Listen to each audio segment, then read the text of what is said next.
God is everywhere. The gopis say, Jit dekhu tit sham mayi hai. Wherever I look, I see Shree Krishna. So you may say, Swamiji, you say that he is everywhere, but why am I not able to perceive him?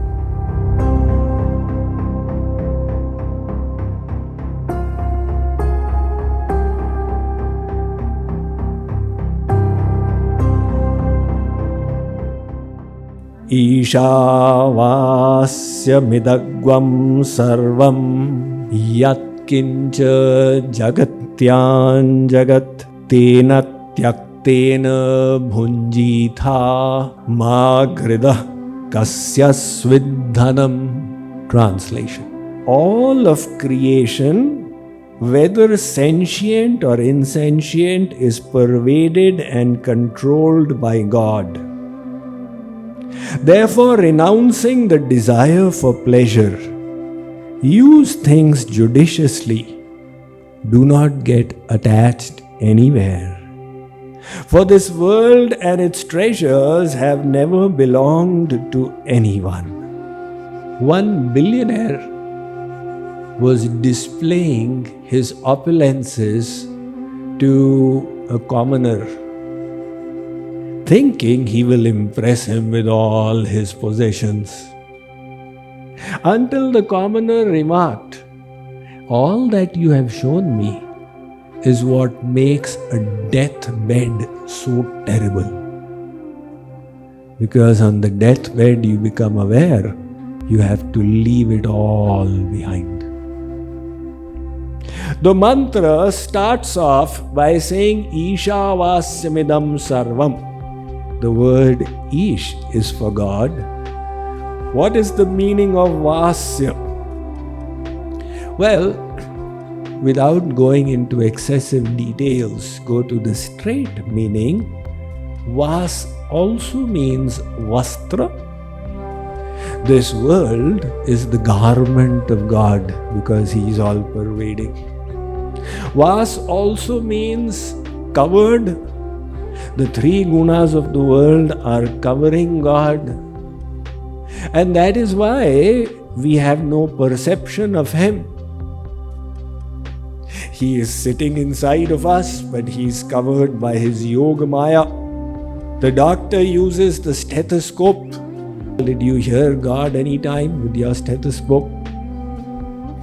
Naham prakashas sarvasya yoga maya samavritah. He says, I keep myself covered. But the third meaning of vas out here is interesting and more apt: residing. He resides everywhere. There are three primary residences of God. One is in His divine abode, one is in the heart of the souls, and the third is everywhere in this world. The previous mantra said that the world has been created by God.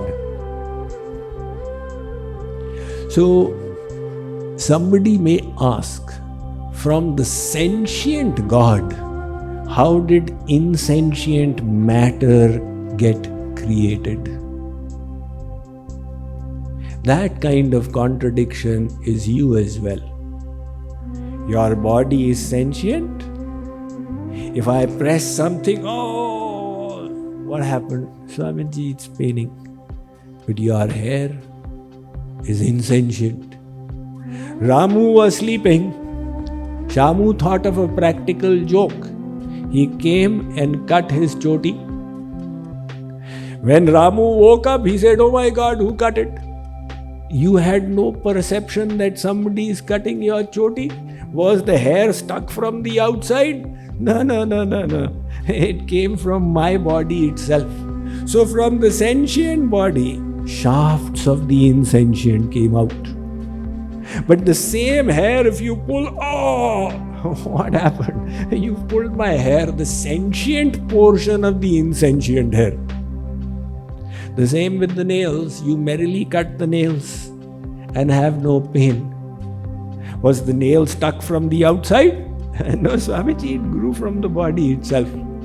But if the cut goes a little deep, oh my God, what happened? The sentient nail has gotten cut now.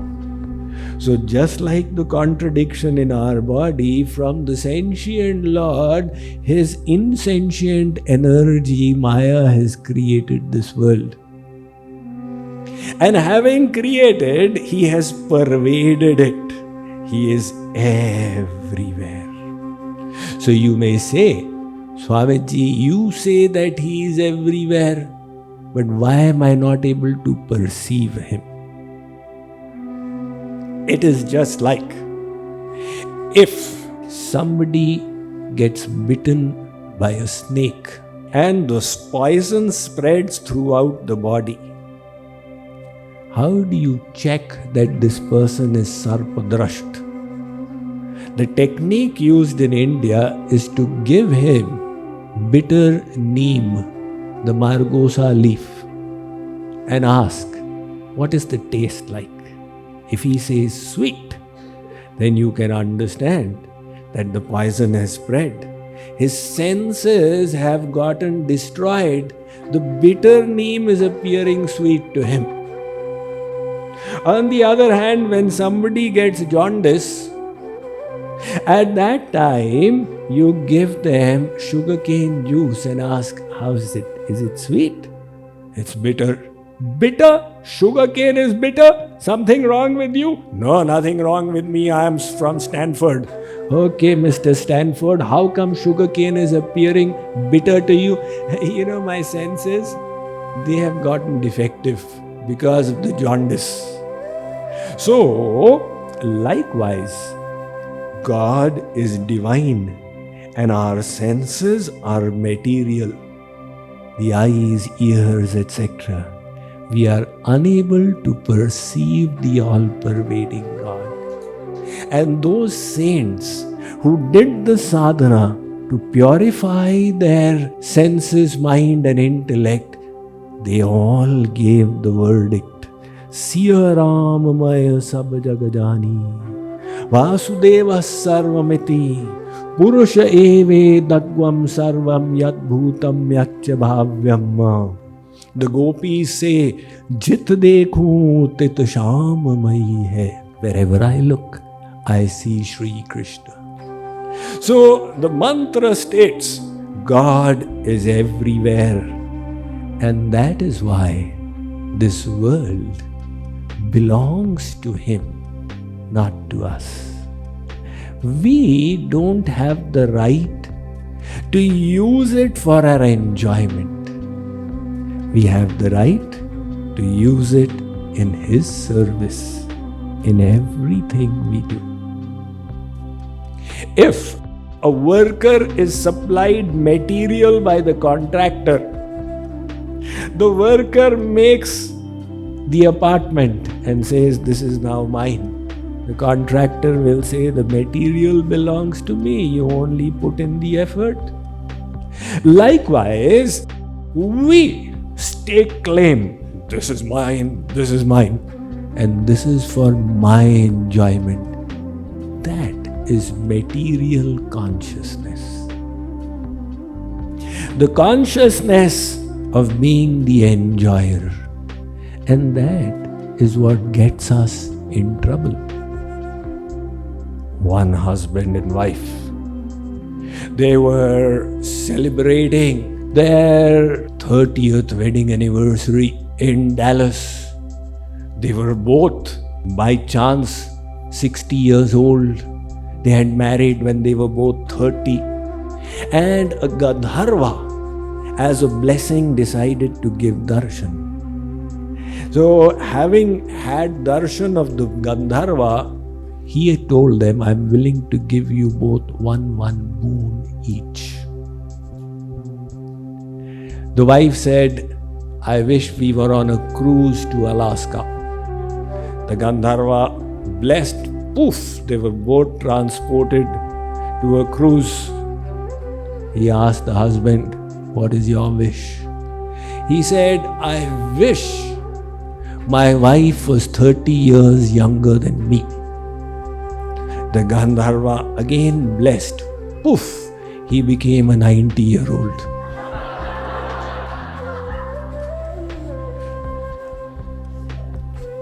This is the whole problem.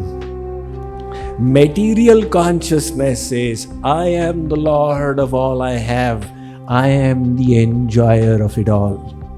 And this mantra is reminding us, correct that mentality.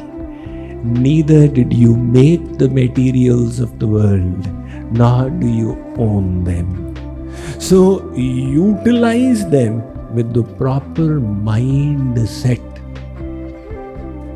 Yagya Shishtashana Santo Muchyante Sarva Kilbishai. The Bhagavad Gita states that the saints, they offer every act of theirs to the Lord and receive the remnants as His prasad.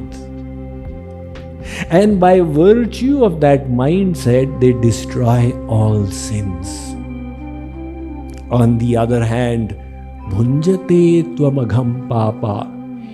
Those who keep the mindset of being the enjoyer, such people, they automatically get entangled in sin.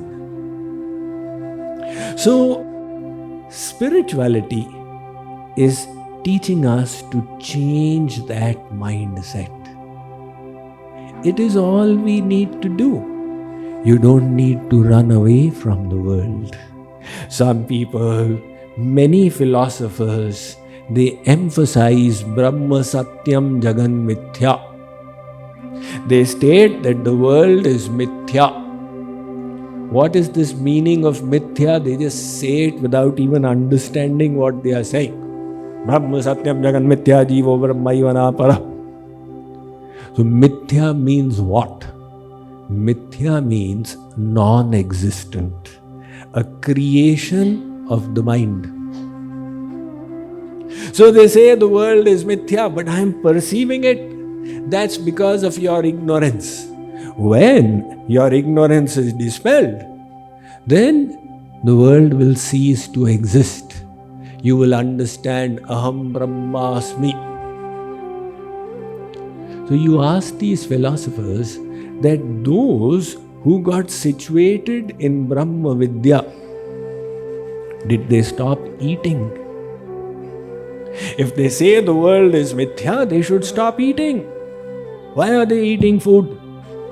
Are nahi Swamiji, there have been such yogis and munis in Indian history who were not eating food, they were residing in the forest. Okay, even in the forest they were eating fruits and berries. That's right, but there's also mention of yogis and munis who were not eating fruits and berries. So what were they doing? Just pranayam, vayu bhakshan. So this air is also a part of the world. If you say that the world is mithya, why are you breathing? After attaining Brahma Gyan, stop breathing. But Swamiji, there is mention of yogis and munis who were not even breathing. For example, they were sitting in Jal Samadhi on the river bed. All right, but the river bed is also a part of the world. Your body is a part of the world. Nobody can get rid of the world. This world is a creation of God. And your saying it is mithya will not drive it away. Do you know how big this world is? We are sitting on one little planet Earth, which is about 1,000 miles in diameter. And this Earth is hurtling around the sun at the speed of 66,000 miles an hour. But the sun is not stationary. The sun is hurtling around the center of this Milky Way galaxy at the speed of 500,000 miles an hour. 500,000, do you realize? The amount of movement that is taking place, you are unaware of. How many suns are there in this galaxy? See, I have been tracking the statements of science. 40 years ago, they used to say that there are 1 billion suns in the Milky Way. That got corrected to 3 billion. And then present estimates say there are 100 billion suns in one galaxy. And how many galaxies are there? So the present estimates are anywhere between 2 to 300 billion to 1 trillion galaxies. Now multiply 100 billion with 1 trillion, you'll find the number of suns in this universe.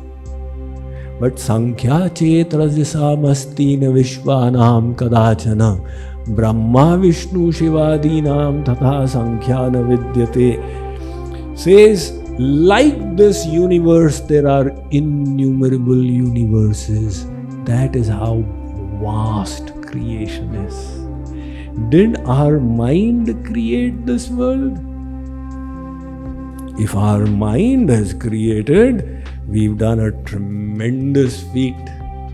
So, Satyam Bhutamayan Jagat Satyad Bhutani Jatani Sthavarani Charani Cha.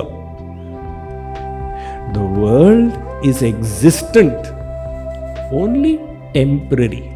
And God is existent but permanent. So the world is a creation of the mind. This philosophy existed in the West also as subjective idealism and objective idealism. Berkeley is considered the father of idealism. He said there is no absolute reality of the world, it is all in your mind. And in our Indian philosophy, the Gyanis, they propound the same thing. Jagat Guru Shree Kripaluji Maharaj reconciled these viewpoints. He said the Gyanis are also right and the Vaishnavas are also right. Those who say the world is mithya are also right. Those who say the world is satya are also right. What do you mean? Is this some kind of a sitting on the fence diplomacy? Kripaluji Maharaj, this is also right, that's also right. He says, there are two sansars or worlds. One is the external world, made of the 5 great elements, earth, water, fire, air and sky, made by God, which is Satya. And there is an inner world, the world inside of you.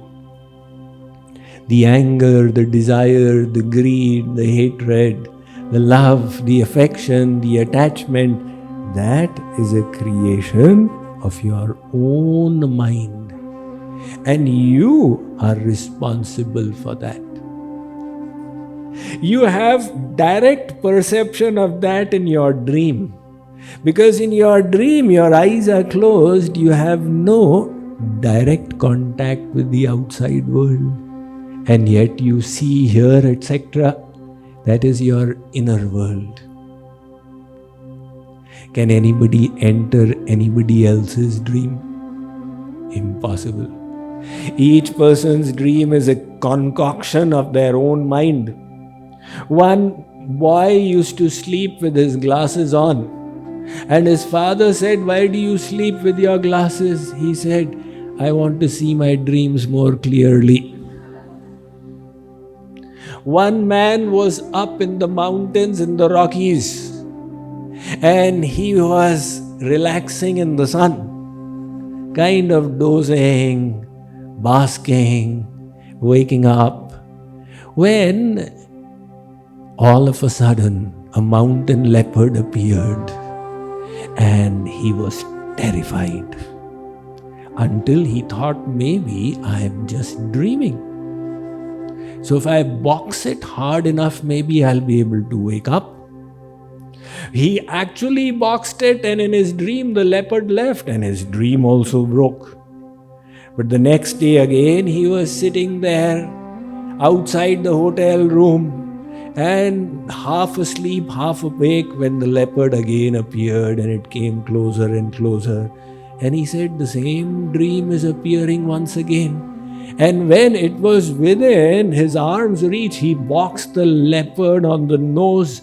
The poor leopard screamed, "Nobody ever did this to me," and ran. Then he realized I was not dreaming. So there is the inner world which you are creating and the outside world that God is creating. The mantra says, the outside world is not for your enjoyment. It belongs to God. It is pervaded by God. When you develop this mindset, you will become reverential. The attitude will be of servitude.